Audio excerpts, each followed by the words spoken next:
Dear students, welcome to the next lesson of chapter 9 Applications of Trigonometry. पिछले lesson में हमने question number 10 तक discuss कर लिए हैं. इस लेसन में हमें स्टार्ट करना है क्वेश्चन नंबर 11 से. पहले क्वेश्चन देख लेते हैं. A TV tower stands vertically on a bank of a canal.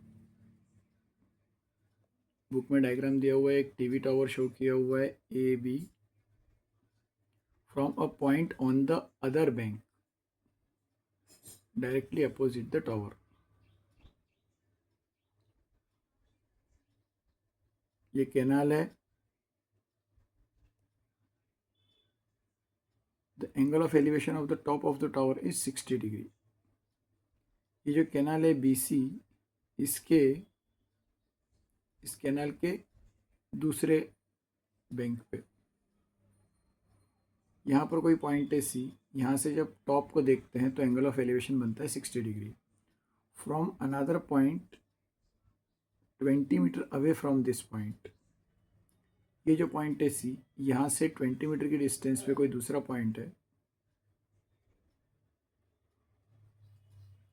On the line joining this point two the foot of the tower, इस पॉइंट को टावर के फुट से ज्वाइन करने वाली लाइन मीन्स ये जो लाइन है BC, इसी लाइन को आगे एक्सटेंड करेंगे तो 20 मीटर की डिस्टेंस पे एक पॉइंट आता है D. ये जो इस टाइप का स्टेटमेंट दिया रहता है ऑन द लाइन ज्वाइनिंग, इसका मतलब ये B, C और D ये कोलिनियर हैं, दोनों एक ही लाइन के ऊपर आएंगे. The angle of elevation of the top of the tower is 30 degree. इस पॉइंट से इस कैनाल के एक बैंक पे, एक किनारे पे टावर है. जहाँ पर कैनाल ख़त्म होती है वहाँ पर दूसरे बैंक से देखने पे, टॉप को देखने पे 60 डिग्री का एंगल बनता है. और इस पॉइंट से सेम स्ट्रेट लाइन के ऊपर 20 मीटर दूर पे एक पॉइंट है, वहाँ से देखने पे एंगल बनता है 30 डिग्री का. हम जितनी दूर से जाके देखेंगे सेम ऑब्जेक्ट को, एंगल उतना ही कम बनेगा. Find the height of the tower and the width of the canal. Height of the tower means this AB, ये, और width of the canal मतलब ये BC. स्टार्ट करते हैं हम अपना सॉल्यूशन.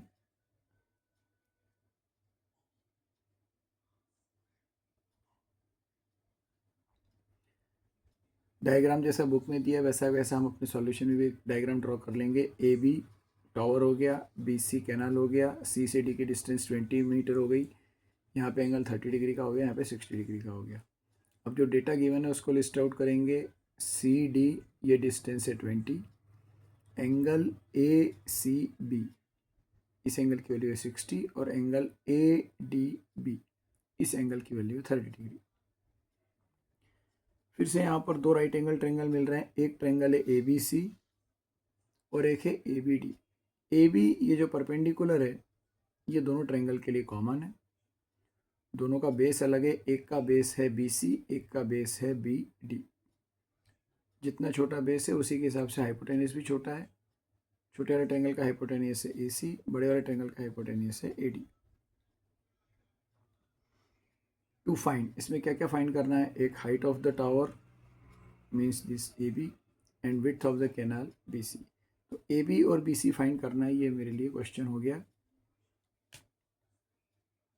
जैसा इसके पहले किसी क्वेश्चन में हमने किया था कि AB BC ये हर बार डिनोट करने के बजाय हमने इसको एक नोटेशन दे दिया. Let AB equal to x and BC equal to y. Means मुझे x और y फाइंड करना है. तो ट्रिग्नोमेट्रिक रेशियोज के हिसाब से जहाँ भी कहीं AB आएगा मैं हर बार AB लिखने के बजाय उसको AC लिख के काम चला सकता हूँ. अब ये जो फिगर है इसके हिसाब से एक इक्वेशन बनेगी 1060 के लिए, एक बनेगी 1030 के लिए. फिर से 10 इसलिए ले रहे हैं क्योंकि परपेंडिकुलर AB, दोनों ट्रायंगल के लिए AB परपेंडिकुलर है और ये BC बेस है. हाइपोटेनियस का कहीं कोई काम नहीं है, कहीं गिवन भी नहीं है. कोई ज़रूरत भी नहीं है। तो साइन और कॉस इसमें P/H और B/H आता है, जिसमें P और B आता है वो रेशो है 10। तो ट्रायंगल ABC में जब मैं इस एंगल के लिए बात करूँगा 60 डिग्री के लिए, तो ये परपेंडिकुलर है, ये बेस है, tan 60 इक्वल टू AB/BC। और बड़े वाले ट्रायंगल में बात करूँगा तो tan 30 is equal to AB/BD। तो यहाँ पर दो इक्वेशन लिख देंगे, tan 60 is equal to AB/BC बनेगा, मेरे लिए AB/BC है x/y। और जब tan 30 करेंगे परपेंडिकुलर तो वही है AB, बेस में इस BC में 20 ऐड हो जाएगा। तो बड़े वाले ट्रायंगल का, ट्रायंगल ABD का जो बेस है वो BD, उसकी वैल्यू है दिस 20 प्लस दिस y। तो एक इक्वेशन मिली tan 60 इक्वल टू x/y, एक इक्वेशन मिली tan 30 equal to x/20 plus y। Numerator दोनों में सेम है। अब इसके आगे इनको दोनों इक्वेशन को साइमल्टेनियसली हम एक साथ लेके चल सकते हैं। tan 60 की वैल्यू √3 x/y, y को ट्रांसपोज कर देंगे √3y equal to x। Means मुझे पता चल गया कि x की वैल्यू √3 इंटू वाई ऐसी आती है। दूसरी तरफ बनेगा tan 30 की वैल्यू होती है 1/√3, तो 1/√3 equal to x/20 plus y. Similarly यहाँ भी क्रॉस मल्टीप्लाई करेंगे 20 प्लस वाई इंटू 1 और √3 इंटू एक्स। अब दो इक्वेशन है, एक में x की वैल्यू है √3y, दूसरे में √3x है equal to 20 plus y. x की वैल्यू इक्वेशन फर्स्ट से उठा के अगर सेकंड में पुट कर देंगे तो x सब्सटीट्यूट हो जाएगा, यहाँ पर एलिमिनेट हो जाएगा। इक्वेशन में सिर्फ बचेगा y और उसको हम सॉल्व कर सकते हैं।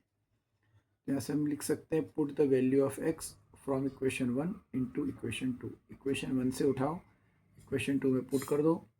तो इक्वेशन 2 है 20 plus y equal to √3 into x.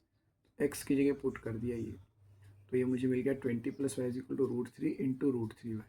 √3 into √3 हो गया 3। अब इक्वेशन बन गई 20 plus y equal to 3y। ये y उधर जाके माइनस हो जाएगा, 20 equal to 3y minus y, 20 equal to 2y। y की वैल्यू फाइंड करनी तो 2 चला जाएगा डिवाइड में, 20/2, तो y आ गया 10। y हमने माना था बेस को BC,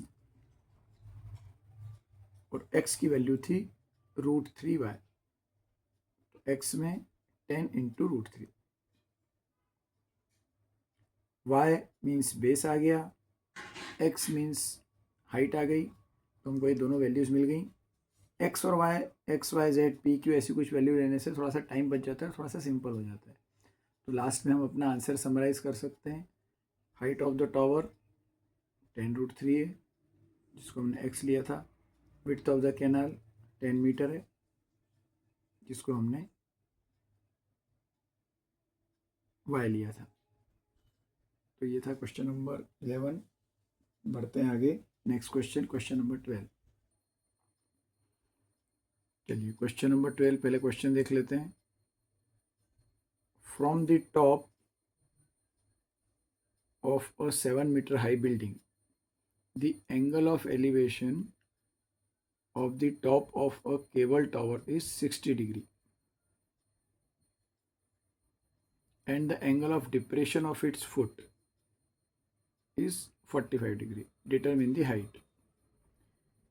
अब इस क्वेश्चन में बुक में डायग्राम नहीं दिया हुआ, हम अपना डायग्राम अगर ड्रॉ करेंगे, top of a 7 metre high building, ये एक बिल्डिंग ले ली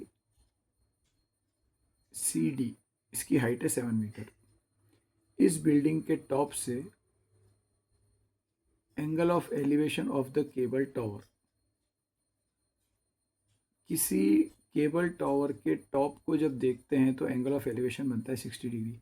यहाँ से एक चीज़ क्लियर होगी कि बिल्डिंग से ज़्यादा टावर की हाइट है, क्योंकि बिल्डिंग के टॉप से हम देख रहे हैं और टावर के टॉप को देखने में एंगल ऑफ एलिवेशन मतलब आपको नज़रें ऊपर करनी पड़ रही हैं, गर्दन ऊपर करनी पड़ रही है, मतलब ये पॉइंट ऊपर आएगा। तो जहाँ पे आपने 7 मीटर हाई बिल्डिंग बनाई है, टावर उससे कुछ ज़्यादा हाइट पे बनाना है, यहाँ से इस पॉइंट से सी पॉइंट से जब ए को देखेंगे तो एंगल ऑफ एलिवेशन बनेगा 60 डिग्री का। अब जब अपन ने फर्स्ट लेसन में इस चैप्टर के बेसिक कंसेप्ट डिस्कस किए थे, वहाँ पर हमने एक चीज़ देखी थी कि एंगल ऑफ एलिवेशन और एंगल ऑफ डिप्रेशन ये दोनों हॉरिजॉन्टल के साथ मेज़र किए जाते हैं। सी पॉइंट पे खड़े होके आप देख रहे हो तो सी के सपोज आपकी आंखें यहाँ पर हैं, तो एक इमेजिनरी लाइन आपकी आंखों के ठीक सामने horizontal parallel to the ground, ज़मीन के पैरेलल, इसलिए हम ऐसी एक डॉटेड लाइन यहाँ पर बनाते हैं डायग्राम में। तो जो एंगल ऑफ एलिवेशन होता है वो इस लाइन से मेज़र किया जाता है। तो ये जो एंगल है इस डायग्राम के हिसाब से ए सी ई, सी डी बिल्डिंग है, ए बी टावर है, सी से एक लाइन ड्रॉ करेंगे जो कि इसके पैरेलल होगी बी डी के, और वो जाके ए बी को ई पे मिलेगी। ये लाइन हो गई, ये एंगल हो गया 60 डिग्री का। And the angle of depression of its foot, यहीं से जब इस टावर के फुट को देखोगे आप तब एंगल बनेगा 45 डिग्री का। तो एंगल ऑफ डिप्रेशन भी इसी लाइन से मेज़र करना है। ये इंपॉर्टेंट पॉइंट है यहाँ पर। तो ये सी ई हमने ड्रॉ किया, इसके साथ इस तरफ एंगल बना 60 डिग्री, नीचे की तरफ एंगल बना 45 degree. Determine the height of the tower, tower की हाइट मीन्स ये A B, height of tower A B हमको फाइंड करना है। तो अपना सॉल्यूशन स्टार्ट करते हैं। डायग्राम हमने ऑलरेडी डिस्कस कर लिया है। एज पर आवर प्रैक्टिस सबसे पहले हम गिवन डेटा लिस्ट आउट करते हैं। हमने जो डायग्राम बनाया है उसके हिसाब से हमने जो नोमेंक्लेचर किया है, हमने केबल टावर को नाम दिया है ए बी, बिल्डिंग को नाम दिया है सी डी। तो सी डी की वैल्यू होगी 7 मीटर क्योंकि बिल्डिंग की हाइट दी थी 7। इस डायग्राम के हिसाब से angle A C E 60 degree और बी सी ई ये हो गया 45 डिग्री। आप चाहो तो इस एंगल को ई सी बी भी बोल सकते हो और ऊपर वाले को ई सी ए भी बोल सकते हो, लेकिन सी पॉइंट जरूर सेंटर में आएगा। ये 3 चीज़ें पता है। फाइंड क्या करना है, height of the cable tower, तो 2 फाइंड में आ गया ए बी।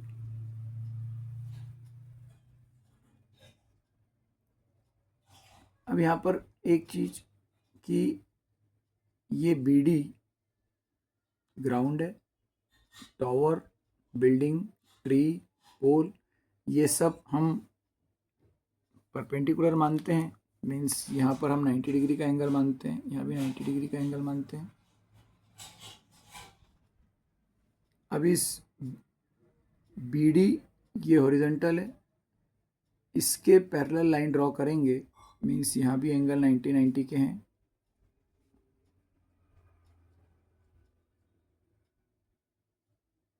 चारों एंगल 90 मीन्स ये एक रेक्टेंगल है, हमने पहले भी किसी क्वेश्चन में डिस्कस किया हुआ है। तो रेक्टेंगल की अपोजिट साइड इक्वल और पैरेलल होती है। पैरेलल तो है, सी डी और ए बी ऑलरेडी पैरेलल हैं। सी डी की वैल्यू 7 है तो बी ई भी 7 ही होगा। तो यहाँ से मुझे एक इन्फॉर्मेशन मिल गई है कि B E equal to C D equal to 7। This is B ई।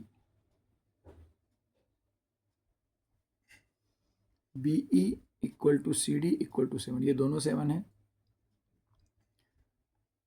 अब ये जो एंगल बन रहे हैं, ये 45 डिग्री का एंगल देखें तो ये ट्रेंगल मिलेगा मुझे बी सी ई, इस ट्रेंगल में आएगा ये,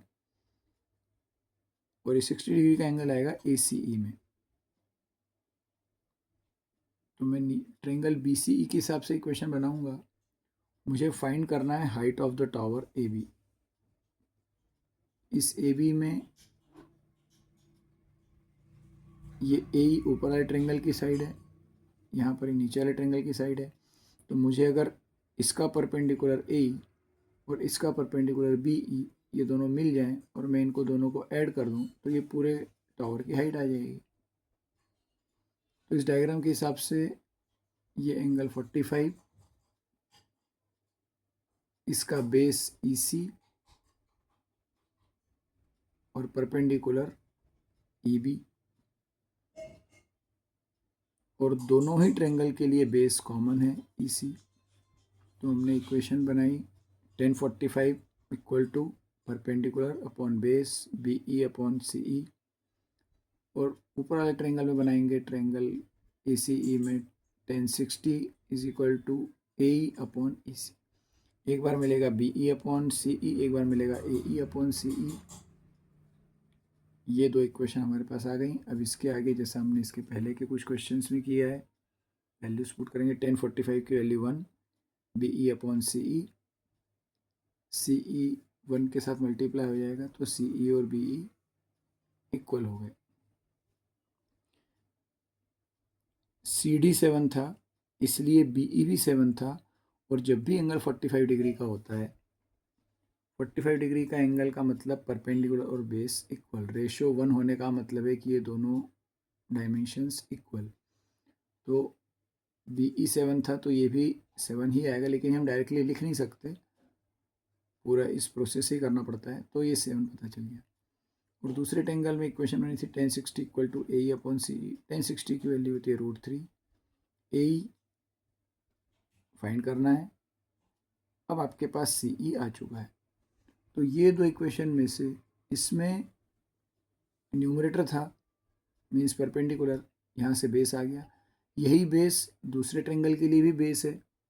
अब इसमें आपके पास बेस अवेलेबल है, परपेंडिकुलर अननोन है, तो यहाँ से सी ई मिलेगा, उसको यहाँ पर पुट कर देंगे तो यहाँ से ए मिल जाएगा। ए आ गया 7√3। अब ये जो हमने डिस्कस किया था कि A B equal to A E plus B, A E और बी का प्लस करेंगे, ए ई और बी का प्लस करने पे ही ए बी आता है, जो कि क्वेश्चन में फाइंड करना है। और बी ई ऑलरेडी 7 था क्योंकि सी डी के इक्वल हो गया था, तो हमारे पास एक ही काम बचा था, ये फाइंड करना ए ई, तो वो हमने यहाँ से फाइंड कर लिया है 7√3। तो लास्ट में हमारा छोटा सा answer A B equal to A E plus B E, ये 7√3, ये 7 कॉमन लेके √3 + 1। लास्ट में आप आंसर लिख सकते हो।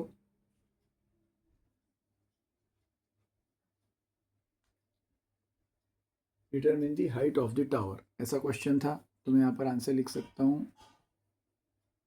Answer height of the tower,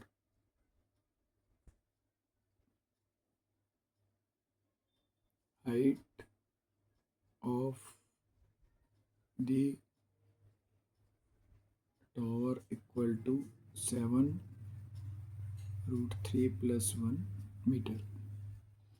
ये पूरा सॉल्यूशन होने के बाद आप एक लाइन छोड़ के आंसर ऐसा हेडिंग डाल के लिखेंगे, तो ये क्वेश्चन पूरा प्रॉपरली, सॉल्यूशन भी पूरा प्रॉपरली दिखता है और लास्ट में आंसर मेंशन किया हुआ दिखता है, तो कहीं पे भी मार्क्स काटने का स्कोप नहीं होता, पूरे मार्क्स मिलते हैं।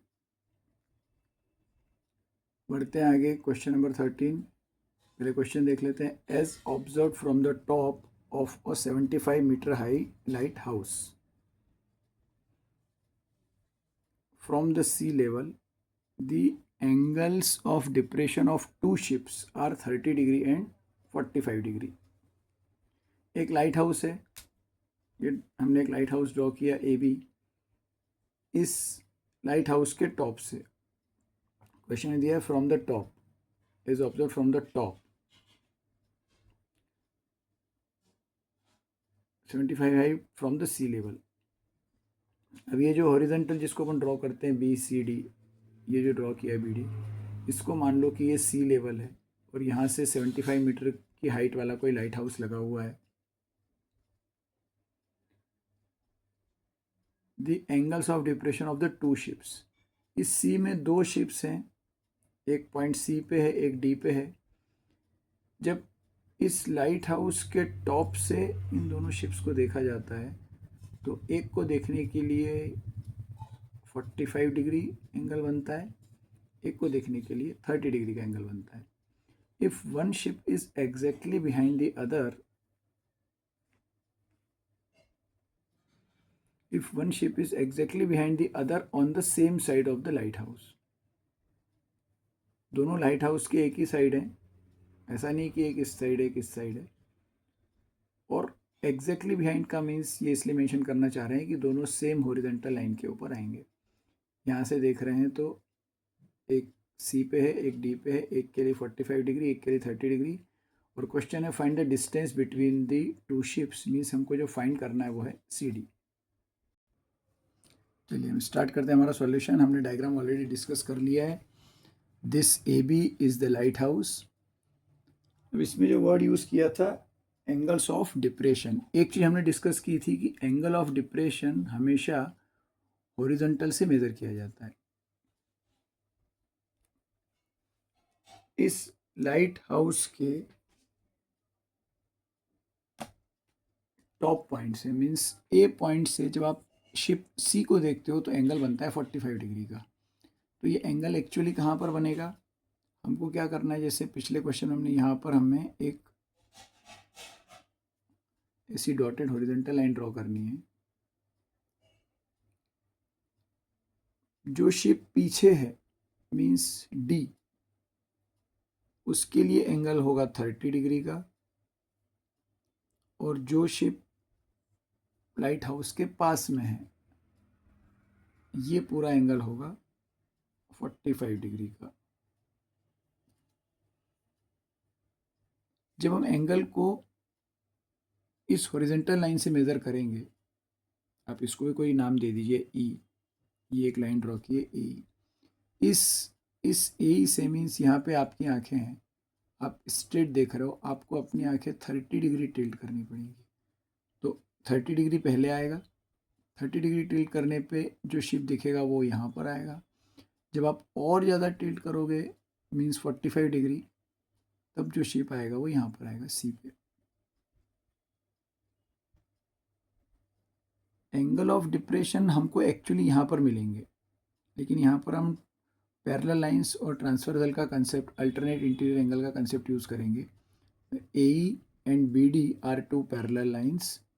Now AD is a transversal, तो ये जो एंगल 30 डिग्री का है, ये एंगल और ये एंगल आपस में अल्टरनेट इंटीरियर होंगे, इसलिए ये एंगल बनेगा 30 डिग्री का।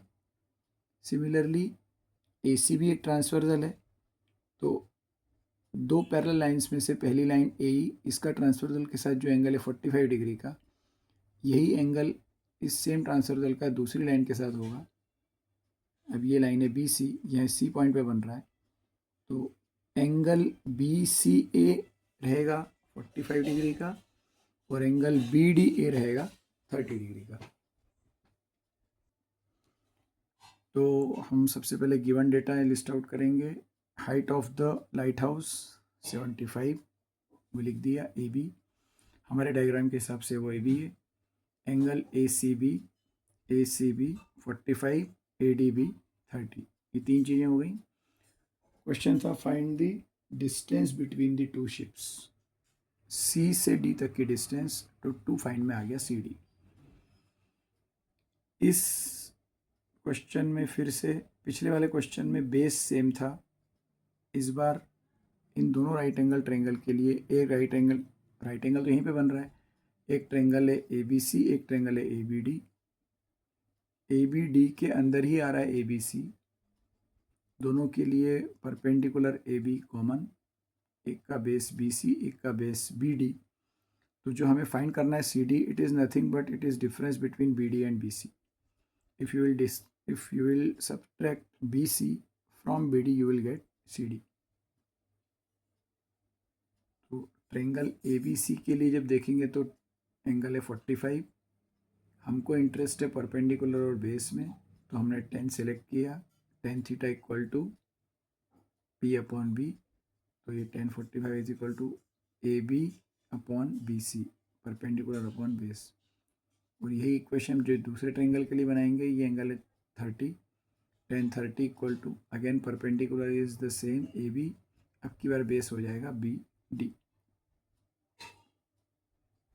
एक का हाइपोटेनियस है AC, एक का हाइपोटेनियस है AD, परपेंडिकुलर दोनों के लिए सेम, तो मुझे इन इक्वेशंस में न्यूमरेटर सेम मिल गए।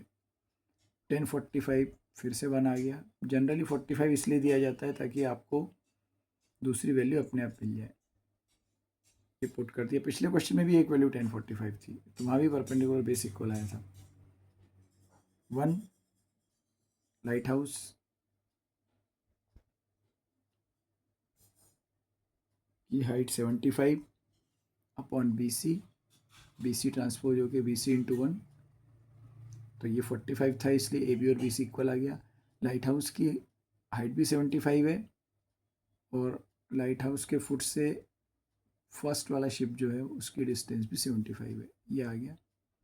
अब दूसरी इक्वेशन में 1030 है, उसकी वैल्यू पुट कर दी 1/√3, AB फिर से पुट कर दिया 75, BD फाइंड करना है।